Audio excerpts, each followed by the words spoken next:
큰일이긴 하죠. 사교육을 잡는다는 발표는 매년 한 해도 빠짐없이 나오고 있는데 사교육이 가장 심한 서울을 제외한 모든 지역의 수능 성적은 12년 동안 하락했다고 합니다. 아이러니하게도 매년 정부 의지와는 무관하게 사교육이 집중적으로 몰려있는 일부 지역에서만 수능 성적이 상승하고 있는 상황입니다. 결국의 답은 대치동인가요? 안녕하세요, 분당한쌤입니다. 기사를 보다가 한번 말씀드리면 좋겠다는 생각이 들어서 영상을 찍게 되었습니다. 제 구독자들 분들 중에서도 지방에 사는 많은 분들이 있으신 것으로 압니다. 또 학군지라도 나름의 소신을 가지고 아이들을 교육시키시는 분들도 많으신 것으로 알아요. 그런 분들을 위해 오늘 영상을 찍었습니다. 지방, 비학군지, 학군지 부모님들 모두 오늘 영상 보시고 많은 도움 받으셨으면 좋겠습니다.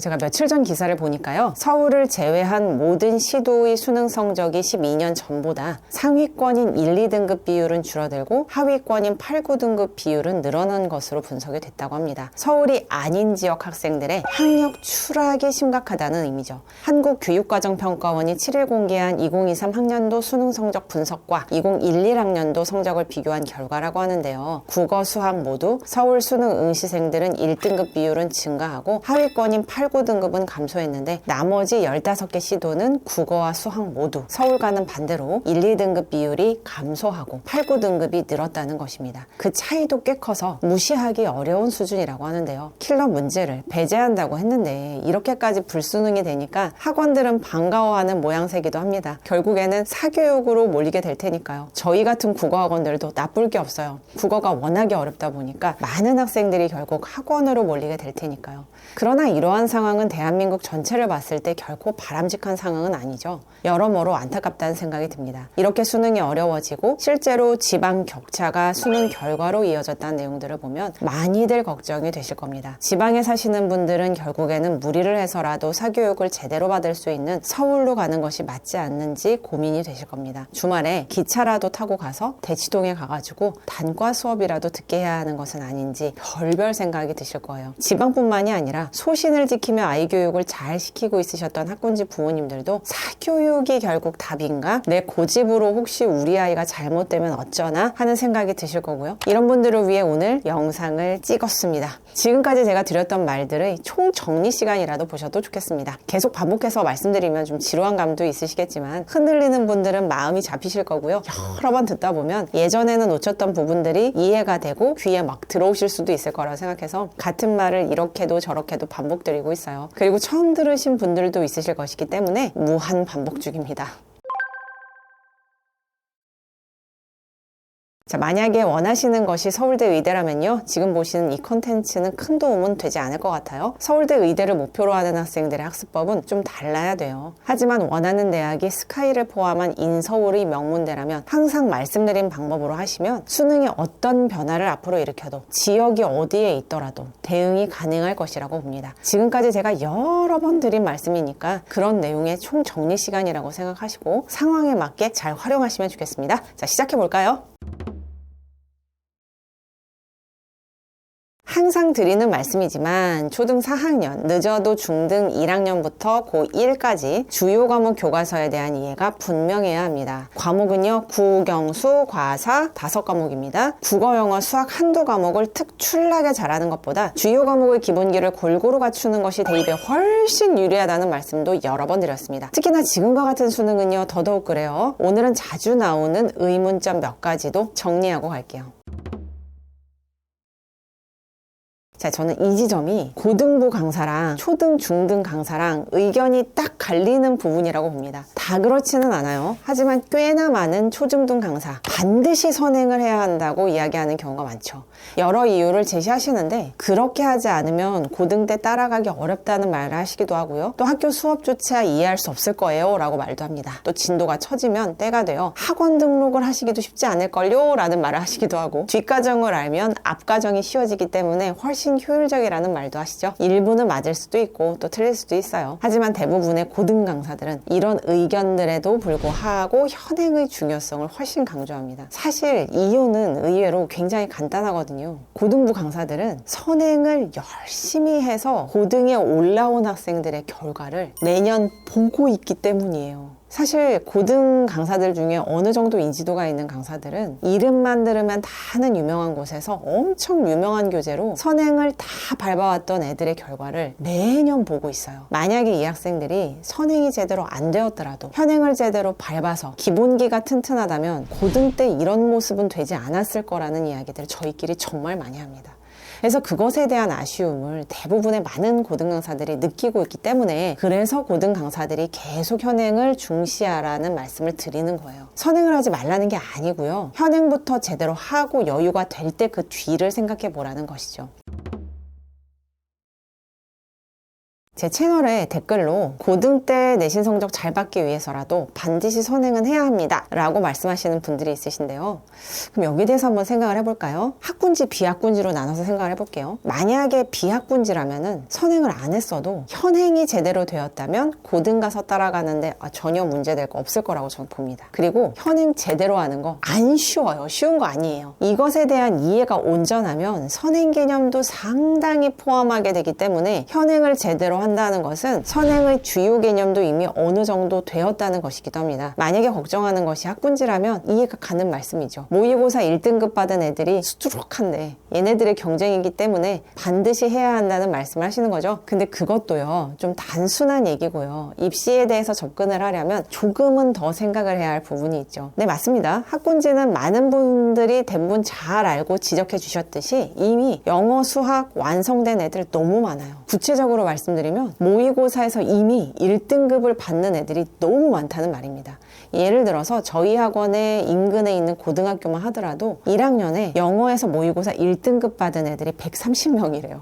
그런데 학교에서 내신 1등급 받으려면 뭐 11명에서 14명 뭐 이 사이거든요. 근데 얘네들끼리 130명이 1등급을 받으려고 내신 등급을 따야 하니까 얼마나 치열하겠습니까? 보니까 미국에서 6년을 살다가 온 애도 이 학교에서 영어로 1등급 안 나오더라고요. 심지어 2등급 나온 적도 몇 번 없었던 걸로 제가 기억을 합니다. 그렇다면 이 이야기는 뭘 의미하는 걸까요? 어차피 학군지 애들은 내신으로 대학을 가기보다는 정시로, 즉 그냥 수능 점수로 대학을 가는 것이 훨씬 유리할 수도 있고 또 그 비율이 훨씬 높다는 것을 말하는 거죠. 오히려 학군지일수록 기본기 잘 다지고 내신은 그냥 좀 내려놓고 최선을 다하긴 하되 초점을 수능 공부를 제대로 하는 것에 맞추는 것이 나은 선택일 수도 있다는 겁니다. 그렇게 수능에 초점을 두면 선행을 무리해서 해야 할 이유가 전혀 없다는 거고요. 늘 강조드렸듯이 다시 말씀드리는데 선행하지 말라는 거 아니에요. 현행부터 제대로 되었는지부터 체크하라는 말씀이고요. 그것이 되는 것이 우선이라는 거고요. 현행이 제대로 되었다면 이후 선행을 할 수 있을 만큼 더 하면 학군지에서도 뭐 수능 내신 2마리 토끼 다 잡을 수 있는 훌륭한 결과를 얻을 수도 있겠죠. 하지만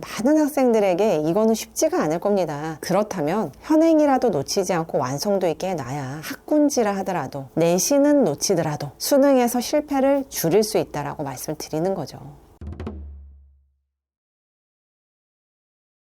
자, 과목은요, 국영수과사 5과목입니다. 학년은 초등 4학년부터 고1까지고요. 만약에 초등이 이미 많이 지났다면 중등 1학년부터 고등 1학년까지로 생각을 하시면 될 것 같아요. 문과라도 고1 통합과학, 이과라도 고1 통합사회교과서 수준까지 제대로 봐야 합니다. 교재는요, 꼭 교과서일 필요는 없다고 말씀을 드렸어요. 자습서나 뭐 참고서 봐도요, 괜찮습니다. 상관없어요. 다만 문제를 푸는 것이 주가 아니라고 강조를 드렸죠. 문제를 맞고 틀리는 것에 초점 두지 마시고 교과서에 나온 이론을 빠짐없이 제대로 이해하는 목적으로 사용하시라고 말씀드렸습니다. 앞서서 제가 말씀드렸는데 한두 과목을 특출나게 잘하는 것이 목적이 아닙니다. 현행 교과서 수준의 내용을 온전하게 이해하는 것이 목적입니다. 이것을 확인하기 위해서 자습서나 참고서 수준의 문제를 푸는 것이고요. 제대로 이해를 했다면 거의 틀리는 문제가 없어야 해요. 자습서 수준의 문제를 많이 틀린 단원이 있다면 그 부분은 이론을 반드시 다시 봐야 된다는 것입니다. 한 가지 더 중요한 게 있어요. 학교에서 수업을 하는 것과는 별도로 따로 학습을 해야 하는 부분이 있을 수 있다는 건데요. 수업 시간에 다루지 않았거나 시험에서 나오지 않았던 범위도 꼭 학습해야 합니다. 교과서 한 권을 온전히 제대로 이해하는 것에 초점을 두는 것인데요. 혼자 교과서의 내용을 이해하기 어렵다면 초등은 디지털 교과서를 적극적으로 활용해 보세요. 초등 과학이나 사회는요, 교과서 하나에 한 5 정도의 내용이 수록되어 있거든요. 이거를 한 학기에 한 5단원 정도 배우는 거예요. 근데 이거를 디지털 교과서로 학습을 하면요, 한 단원에 한 1시간 정도씩 소요가 되더라고요. 그럼 딱 5시간 정도면 충분히 1학기 내용 다 보실 수 있게 되는 거거든요. 충분히 할 수 있어요. 방학 등을 활용해서 미리 학습을 하셔도 좋고 지난 과정을 정리해도 좋겠죠. 중등, 고등은 중등 EBS와 고등 EBS 아이사이트에서 교과서에 대한 인강을 모두 무료로 다 들을 수 있습니다. 각 학교 교과서 모두 들을 수 있어요. 어려운 부분은 강의를 들으시면서 이해하시면 되겠습니다. 자, 제가 계속 교과 과정을 공백 없이 끝내시라고 말씀드리는 이유는 혼자 공부할 때 실패가 가장 적은 방식이기 때문이에요. 다른 것을 하지 말라는 게 아니에요. 이것부터 우선적으로 끝내고 추가로 응용이나 심화 문제, 각 학교 기출 문제들 풀어보는 거 아무 문제 되지 않아요. 하지만 가장 핵심은 과목별 주요 과목에 대한 이해가 반드시 균형 있게 학습되어야 한다는 것이죠. 수학과 영어 한두 과목을 과도하게 학습해서 1등급 일찍 찍는 것보다 국영수, 과사 5과목의 기본기를 균형 있게 학습하는 것이 대입에 훨씬 유리하다는 말 다시 한번 강조드립니다. 이 말은 믿으셔도 좋습니다. 전적으로 믿으셔야 합니다. 자, 이것만 제대로 되어도 수능의 완전한 기본기가 형성됩니다. 자, 이해력이 뛰어난 학생이라면 다음 과정, 다음 학년의 교과서를 미리 보면서 빠르게 선행을 해도 좋겠습니다. 예를 들어 중3인데 이미 중등 과정이 다 끝났다면 고등 과정의 교과서를 미리 공부하는 것이죠.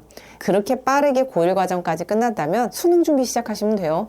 예를 들어서 국어라면 고1 과정까지 다 끝났어요. 그러면 바로 고3 때 보는 EBS 수능특강 수능완성 모의고사 기출 열심히 학습하면 됩니다. 물론 고3이 되면 EBS 교재 내용은 바뀌어요. 매년 바뀌거든요. 새로운 EBS를 보게 됩니다. 하지만 상당 부분 제재가 겹치고 문법처럼 내용에 별다른 차이가 없는 부분들도 있기 때문에 EBS 학습 미리 해두면 고3이 되어서 교재 내용이 바뀐다 하더라도 상당히 시간적인 압박이 줄어들 수 있죠. 일단 고1까지는 다음을 기억하면서 동일하게 가면 됩니다. 딱 2가지만 기억하세요. 빠르면 초등 4학년, 늦어도 중등 1학년부터 고1까지 국영수, 과사, 주요 과목 교과서 수준의 완전한 이해. 이해가 빠른 학생들은 다음 학년 교과서 수준의 선행. 자, 고2부터는요, 과목별로 차이가 나는 것이 좋습니다. 간단하게 말씀을 드리자면 국어나 영어 같은 경우에는 큰 진도가 있는 과목이 아니에요. 그래서 바로 수능 공부를 시작할 수 있는데 수학 같은 과목은 진도가 조금 분명하게 있는 과목이죠. 그래서 공부 방법이 좀 달라야 합니다. 수능 범위에 해당하는 모든 진도 공부가 먼저 끝나야 해요. 고등 수학 교과서나 기본서로 먼저 수능 범위에 해당하는 진도부터 다 끝내고 이후에 기출을 열심히 푸는 거죠. 수학은 훈련을 열심히 해야 하는 과목이기 때문에 최근의 기출 3년치, 5년치를 평가원만이 아니라 교육청 모의고사까지 열심히 풀어보시는 것이 좋겠습니다. 자, 정리하면 다음과 같아요. 1. 수능 범위 내의 교과서 수준의 완전한 이해. 2. 3년치 교육청 및 평가원 모의고사의 완전한 이해. 자, 그렇다면 이렇게 2가지만 제대로 한다면 현재 수능 같은 경우에 수학 결과 어떨까요? 두구두구둑. 네. 1등급 충분히 가능하다고 봅니다.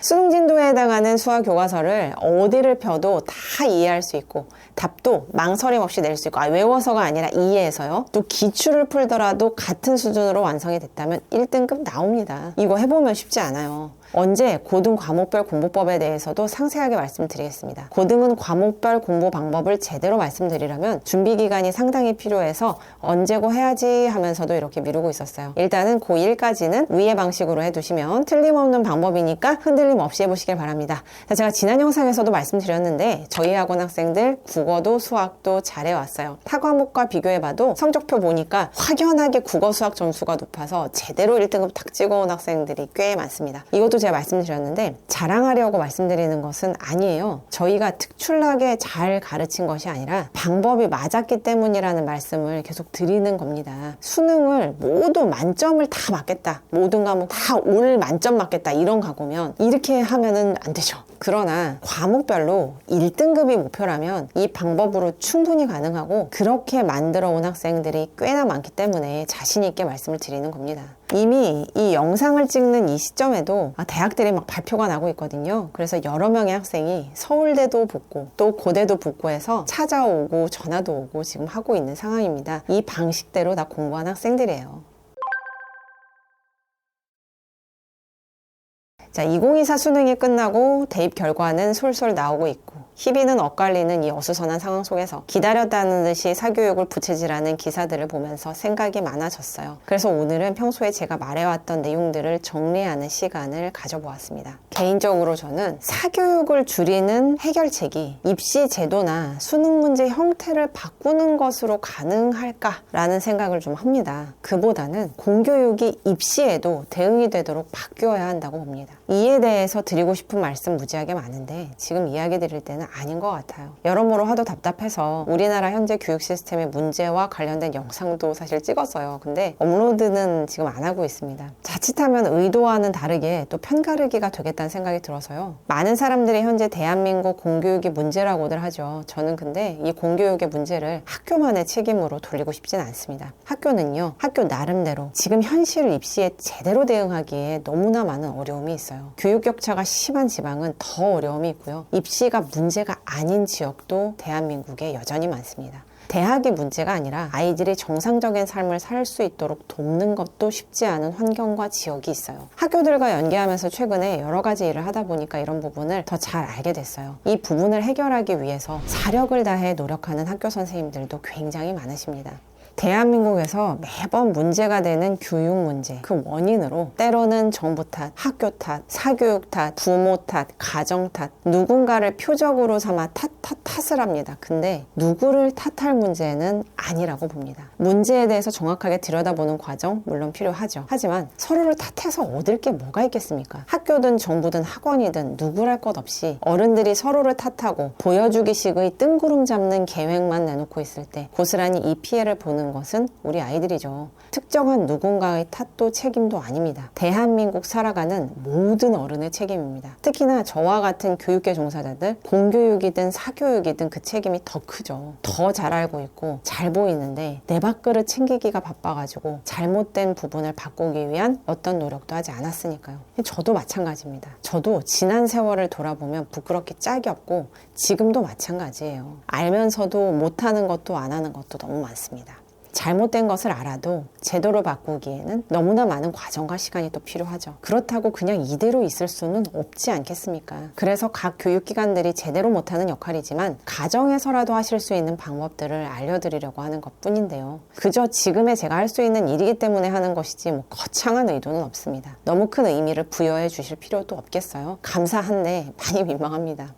자, 2024년에는요, 농촌 지역의 학교들과도 연계를 해서 다양한 교육 시스템과 지원을 해드리려고 각 지역의 교육 관계자분들을 뵙고 구체적으로 준비도 지금 막 하고 있는데요. 지원을 받아서 하는 일이 아니기 때문에 개인적인 비용도 많이 지출을 해야 되고 또 신경도 많이 써야 되는 일입니다. 제가 먼저 몇몇 곳에 군청에 연락을 드려서 관계자들분과 만나고 싶다고 그렇게 만남을 청하니까 왜 이런 일을 하냐고, 대체 누구냐고 막 하시더라고요. 저를 많이 모르시기도 하고 또 하도 경계도 많이 하셔가지고 오해를 푸는 데만 수개월이 걸린 것 같아요. 막 이메일로 저는 막 이런 사람입니다. 저 이상한 사람 아닙니다. 막 하면서 막 오해를 많이 풀어드렸어요. 근데 오해가 풀리고 나니까 좀 따뜻하게 대해주시는데 처음에는 쉽지 않았습니다. 하지만 지금껏 해온 어떤 일보다 의미와 가치가 있는 일이라고 생각을 해서 아깝거나 힘들거나 하진 않습니다. 같이 동참하실 많은 선생님들 계시면 참 좋겠다는 생각 들었어요. 학원 선생님, 학교 선생님 모두 아이들을 위한 마음으로 함께 해주신다면 참 좋겠다라는 생각이 들었습니다. 그렇게 작은 움직임들이 모이면 조금 더 많은 변화가 일어나지 않을까 혼자 기대하고 있습니다. 조금 더 구체적으로 논의가 끝나고 준비가 되면 많은 선생님들께 도움을 요청드려서 함께하면 참 좋겠습니다. 저는 교육은요, 한 사람의 삶을 바꿀 수 있는 기회라는 믿음이 있습니다. 이것은 저의 신념입니다. 가치 있는 지식을 배우게 되면 가치관이 바뀌고요, 세상을 바라보는 안목의 균형이 잡히게 됩니다. 이 굉장히 귀한 거라고 저는 생각을 해요. 이렇게 배우면서 성장을 해야 매사에 옳은 기준으로 제대로 된 판단을 내릴 수 있게 된다고 보거든요. 그래서 교육의 기회만큼은 최대한 많은 아이들과 학생들에게 반드시 주어져야 한다고 믿습니다. 2024년에는 좀 더 신뢰를 드릴 수 있는 분당 강쌤이 되어서 더 많은 가정에, 더 많은 학생들에게 의미 있는 일들을 해드릴 수 있으면 진짜 좋겠습니다. 이게 저의 가장 큰 기쁨입니다. 영상 시청해주셔서 감사합니다. 저는 도움이 되는 영상으로 찾아뵙겠습니다. 감사합니다.